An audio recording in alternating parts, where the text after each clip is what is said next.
دجال سے کس کی ملاقات ہوئی ہے؟ ہاں، دجال سے ملاقات ہوئی ہے۔ صحیح حدیث کی روشنی میں سنیے،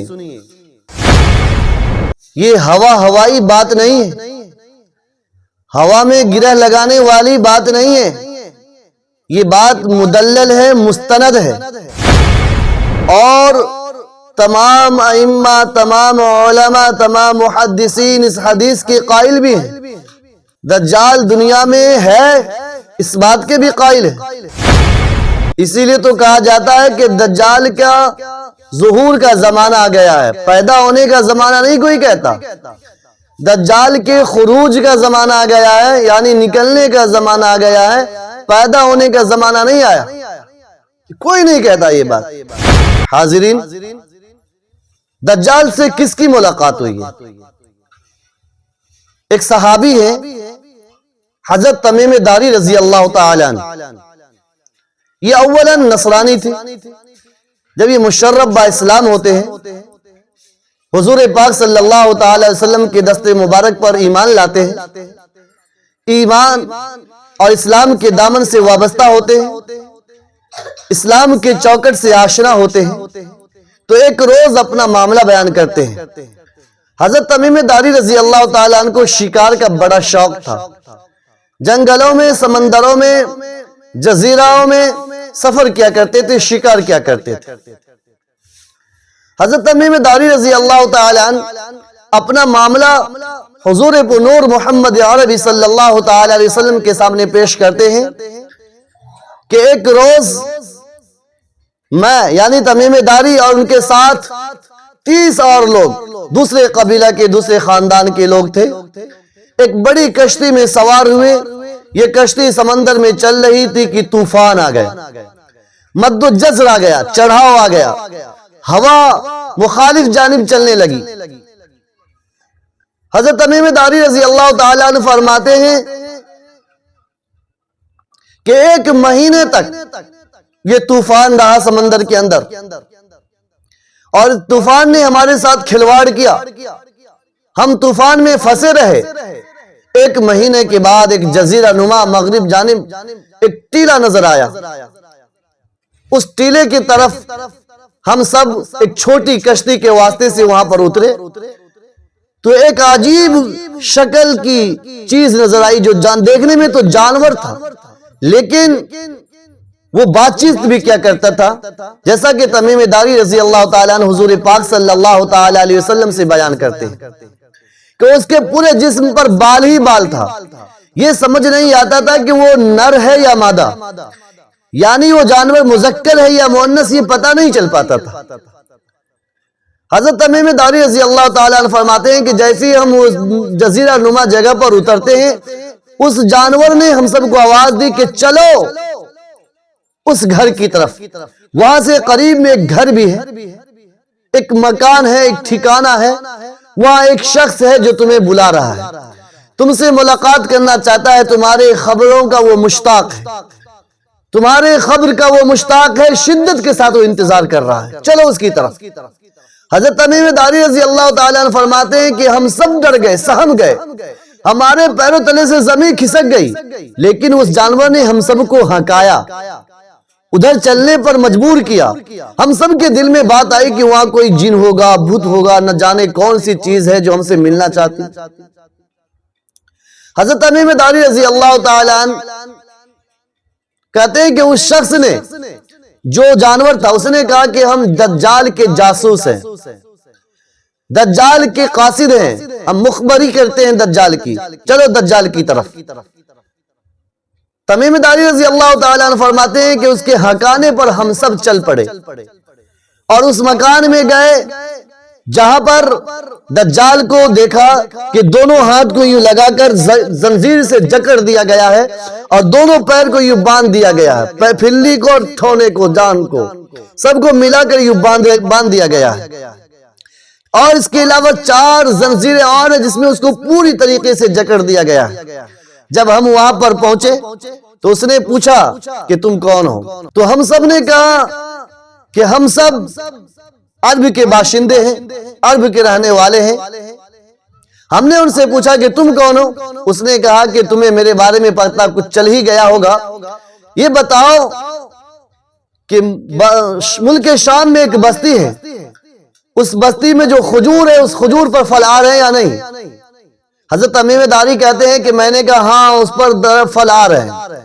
دجال نے کہا کہ ان قریب ایک زمانہ آنے والا ہے کہ اس درخت پر پھل نہیں آئے گا۔ پھر اس نے پوچھا کہ بسیان کے پانی کا کیا ہوا، کہ اس میں سمندر میں پانی ہے یا نہیں، یہ پانی خشک ہو گیا؟ حضرت تمیم داری رضی اللہ تعالیٰ عنہ فرماتے ہیں کہ ہم نے کہا کہ اس میں پانی بسیار ہے، بہت زیادہ پانی ہے۔ دجال نے کہا کہ ایک وقت آئے گا کہ یہ پانی بھی خشک ہو جائے گا، یہ پانی بھی ختم ہو جائے گا۔ حضرت تمیم داری رضی اللہ تعالیٰ عنہ فرماتے ہیں کہ پھر ملک شام کے چشمے کے بارے میں اس نے سوال کیا کہ اس سے چشمہ ابل رہا ہے یا نہیں، اور اس چشمے سے لوگ اپنی اپنی کھیتیوں کو سیراب کر رہے ہیں یا نہیں۔ حضرت تمیم داری رضی اللہ تعالیٰ عنہ فرماتے ہیں کہ میں نے کہا وہ چشمہ جاری و ساری ہے اور لوگ اس کے پانی سے اپنی کھیتیوں کو سیراب بھی کر رہے ہیں۔ دجال نے کہا ان قریب ایک وقت آنے والا ہے جس میں یہ چشمہ بند ہو جائے گا اور لوگوں کو کھیتیوں میں پانی دینے کے لیے پانی میسر نہیں ہوگا، لوگ اپنے کھیتیوں میں اس چشمے کا پانی استعمال نہیں کر سکیں گے۔ اس کے بعد اس نے معلوم کیا کہ نبی آخر الزمان صلی اللہ تعالی علیہ وسلم دنیا میں مبعوث ہوئے ہیں یا نہیں۔ ہم سب نے کہا وہ مبعوث ہو چکے ہیں، مکہ المکرمہ میں مبعوث ہوئے تھے لیکن ہجرت کر کے وہ مدینہ تشریف لا چکے ہیں۔ اس نے معلوم کیا کہ مکہ والے نے ان سے جنگ کیا ہے یا نہیں۔ حضرت تمیم داری رضی اللہ تعالیٰ نے فرمایا کہ ہاں مکہ والوں نے جنگ کیا۔ پھر دجال سوال کرتا ہے کہ کیا ان لوگوں کا کیا نتیجہ نکلا، کہ جنگ میں ہارے یا جیتے؟ تمیم داری رضی اللہ تعالیٰ عنہ فرماتے ہیں کہ محمد صلی اللہ تعالی وسلم کی جیت ہوئی، یہ غالب آئے، اور صرف مکہ والوں پر ہی غالب نہیں آئے بلکہ مدینہ کے گرد و نواح قرب و جوار میں جتنی بستیاں ہیں سب پر یہ غالب آ چکے ہیں اور لوگ ان کی اطاعت قبول کر چکے ہیں۔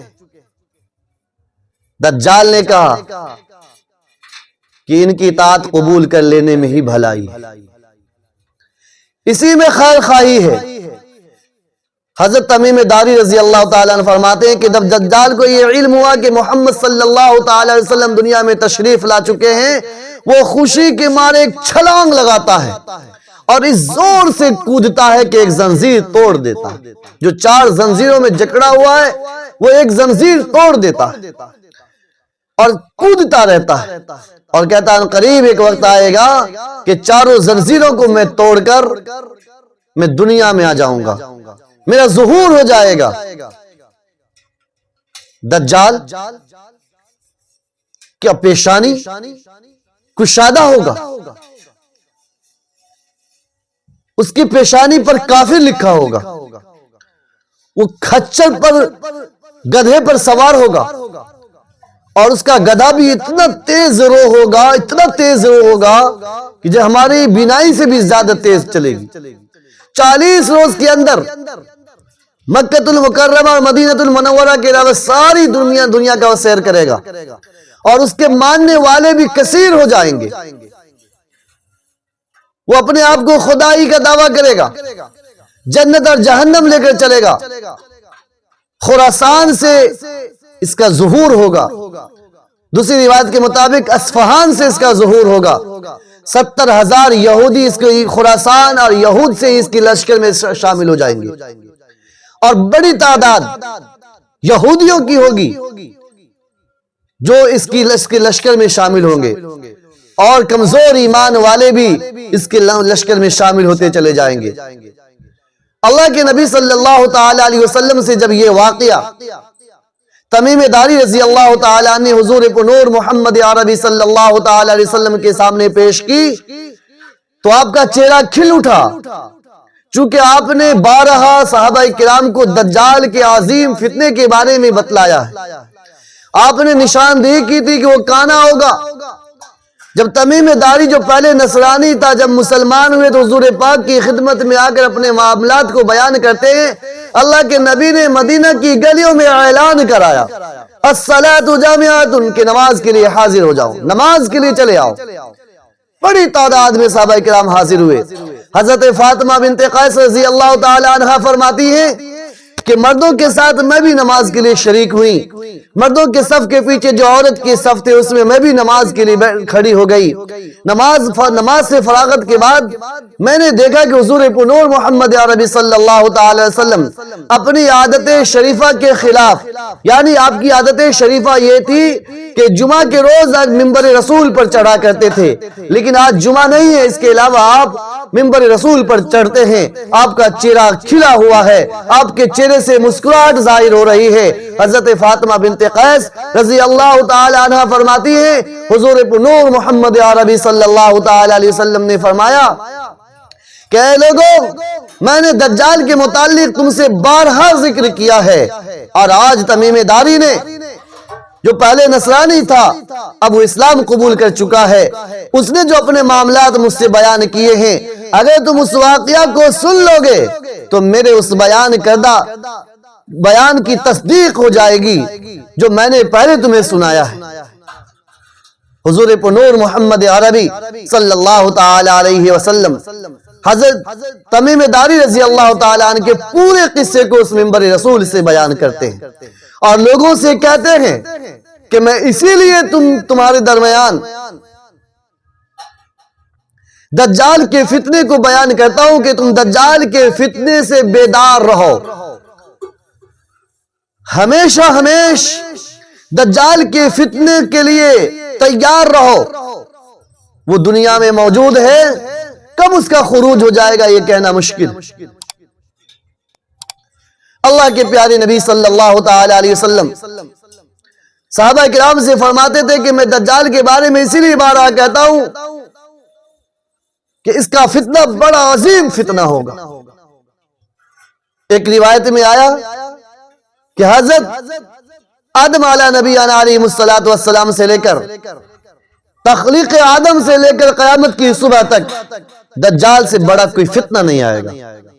دجال اتنا بڑا فتنہ ہوگا، اتنا بڑا فتنہ ہوگا، اتنا بڑا فتنہ ہوگا۔ اس لیے لوگوں، میں اپیل کرنا چاہتا ہوں کہ خود بھی دجال کو سمجھیے، اپنی اولاد کو بھی بتلائیے اور اولاد کو بھی وصیت کیجیے، نصیحت کیجیے کہ وہ اپنی اولاد کو بتلائے ایمان کی سلامتی کے لیے، ایمان کی بقا کے لیے، اسلام کے تحفظ کے لیے، رسول اللہ صلی اللہ علیہ وسلم کی امتی بنے رہنے کے لیے ہم اپنی اولاد کو سمجھائیں اور ہم اپنی اولاد کو وصیت بھی کریں کہ تم اپنی اولاد کو سمجھانا کہ دجال کا فتنہ ایک عظیم فتنہ ہے۔ اللہ کے پیارے نبی صلی اللہ تعالی علیہ وسلم نے ایک موقع سے ارشاد فرمایا کہ دجال کا فتنہ، دجال ایسا ہے کہ وہ آنکھ سے کانا ہوگا، بایاں آنکھ، کون سا آنکھ؟ بایاں آنکھ اس کا نہیں ہوگا، وہ آنکھ سے کانا ہوگا۔ فرمایا کہ تمہارا خدا کانا نہیں ہے، گویا کہ جو کانا ہوگا وہ تمہارا خدا ہو ہی نہیں سکتا۔ خدا کی صفت لم یلد ولم یولد ہے، وہ انسانی شکل و صورت سے بھی پاک و صاف ہے، وہ نہ کسی کا بیٹا ہے نہ وہ کسی کا باپ ہے، نہ اس کو کسی نے جنا نہ وہ کسی سے جنا گیا ہے۔ اس لیے دجال کے فتنوں سے ہم سب کو بیدار رہنا ہوگا، جاگنا ہوگا۔ لوگوں، دجال کی فتنے سے کیسے بچیں گے؟ اس کا علاج ہے، ہاں علاج ہے۔ قرآن مقدس میں سورہ کہف کے آخری 3-4 آیتیں، ان الذین آمنوا وعملوا الصالحات كانت لهم جنات الفردوس نزلا، یہاں سے لے کر آخر تک ولا یشرک بعبادت ربہ احدا تک، یہ 3-4 آیتیں ہیں۔ صبح و شام جو بندہ اس آیت کریمہ کی تلاوت کرے گا، جو بندہ اس آیت کریمہ کو پڑھے گا صبح و شام، اللہ تبارک و تعالی دجال کے فتنے سے ایسے شخص کو محفوظ رکھے گا۔ صحابہ کرام دجال کے فتنے کو سن کر خوف زدہ ہو جایا کرتے تھے، آپ کے چہرے سے کہ چہرے کا رنگ اڑ جایا کرتا تھا۔ کیا صحابہ کرام موت سے ڈرتے تھے؟ کیا صحابہ کرام جنگ سے ڈرتے تھے کہ دجال سے جنگ کرنا پڑے گا؟ نہیں، وہ تو جنگ کو گلے لگاتے تھے، اور موت تو ان کی محبوب چیز تھی، موت ان کی محبوبہ تھی، موت سے پیار کیا کرتے تھے، موت سے محبت کیا کرتے تھے، موت کو اپنے سینے میں بسا کر رکھا کرتے تھے۔ لیکن اللہ کے پیارے نبی صلی اللہ تعالی علیہ وسلم نے فرمایا یہ عظیم فتنہ ہوگا، اس فتنے سے صحابہ کرام خوف کھایا کرتے تھے، ڈرا کرتے تھے۔ حاضرین، اس لیے پتہ یہ چلتا ہے کہ دجال دنیا میں ہے، وہ جزیرہ نما میں ہے، اس کا ظہور خراسان سے ہوگا یا اصفہان سے ہوگا۔ ہمیں اپنے بچوں کو اس کی تعلیم دینی چاہیے۔ آج عام کیا خاص بھی غافل ہے۔ عوام الناس تو دجال کو جانتا ہی نہیں، عوام الناس تو دجال کے فتنے کو نہیں جانتا، لیکن خواص بھی اس کو بیان نہیں کرتے، خاص لوگ بھی اس فتنے کو بیان نہیں کرتے۔ حالانکہ حضور پاک صلی اللہ تعالی علیہ وسلم نے ارشاد فرمایا کہ میں بار بار دجال کے فتنے کو اس لیے بیان کرتا ہوں تاکہ تم اس سے ہوشیار رہو، تم اس سے بیدار رہو، تم اس کے لیے تیار رہو۔ عظیم فتنہ ہوگا دجال کا۔ اللہ تبارک و تعالی ہم سبوں کو عمل کی توفیق عطا فرمائے، دجال کے فتنے سے حفاظت فرمائے، اللہ ہم سب کے ایمان کی حفاظت فرمائے، جب تک حیات سے ہے ایمان پر استقامت نصیب فرمائے، اللہ پاک مرتے وقت کلمہ شہادت زبان پر جاری فرمائے، اللہ تبارک و تعالی حضور پاک کی شفاعت ہم سب کو نصیب فرمائے، اللہ پاک اپنا دیدار ہم سب کو نصیب فرمائے، جنت الفردوس میں اعلی مقام نصیب فرمائے۔ وما علینا